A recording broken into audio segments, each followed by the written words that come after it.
Genèse, chapitre 3. Le serpent était le plus rusé de tous les animaux des champs que l'Éternel Dieu avait fait. Il dit à la femme, « Dieu a-t-il réellement dit, vous ne mangerez pas de tous les arbres du jardin ?»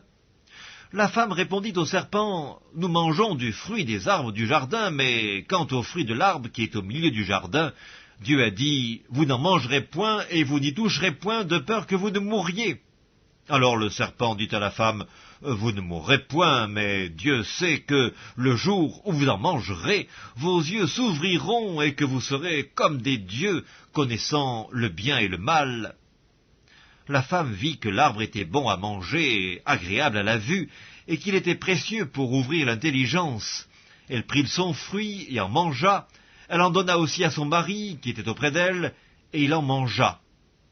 Les yeux de l'un et de l'autre s'ouvrirent, ils connurent qu'ils étaient nus, et ayant cousu des feuilles de figuier, ils s'en firent des ceintures.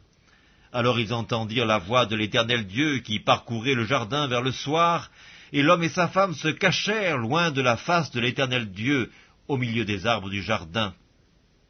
Mais l'Éternel Dieu appela l'homme et lui dit, « Où es-tu » Il répondit, « J'ai entendu ta voix dans le jardin, et j'ai eu peur parce que je suis nu, et je me suis caché. » Et l'Éternel Dieu dit, « Qui t'a appris que tu es nu? Est-ce que tu as mangé de l'arbre dont je t'avais défendu de manger ?» L'homme répondit, « La femme que tu as mise auprès de moi m'a donné de l'arbre, et j'en ai mangé. » Et l'Éternel Dieu dit à la femme, « Pourquoi as-tu fait cela ?» La femme répondit, « Le serpent m'a séduite, et j'en ai mangé. » L'Éternel Dieu dit au serpent, « Puisque tu as fait cela, tu seras maudit entre tout le bétail et entre tous les animaux des champs. Tu marcheras sur ton ventre, et tu mangeras de la poussière tous les jours de ta vie. Je mettrai inimitié entre toi et la femme, entre ta postérité et sa postérité. Celle-ci t'écrasera la tête, et tu lui blesseras le talon. » Il dit à la femme, « J'augmenterai la souffrance de tes grossesses.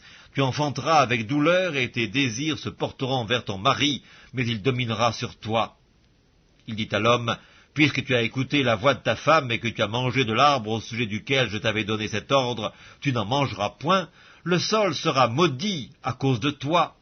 C'est à force de peine que tu en tireras ta nourriture tous les jours de ta vie.